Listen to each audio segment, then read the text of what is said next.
Geometric tolerance annotations support semantic references to geometry in the model, as well as references to datum feature symbol annotations. In the Geometric Tolerance tab, click References to open the References dialog box, where you can manage the semantic references to model geometry. The leader attachment reference is added automatically, but you can also select additional references to model surfaces.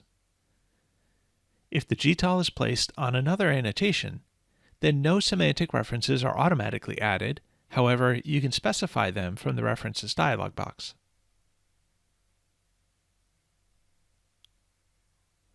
Specifying the datum references in a GTOL is faster and easier. If the datum feature symbol exists in the model, you can select it by clicking the Select Datum Reference from the Model button. The datum reference label appears in the datum box. You can also type the datum label in the box.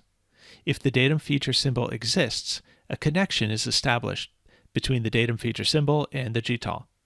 Datum references with a connection to an existing datum feature symbol appear as green text in the datum boxes on the Geometric Tolerance tab. If the datum feature symbol does not exist in the model, the datum reference box is populated with plain text.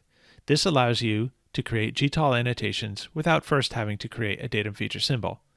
Datum references specified as plain text and with no connection to an existing datum feature symbol appear as black text.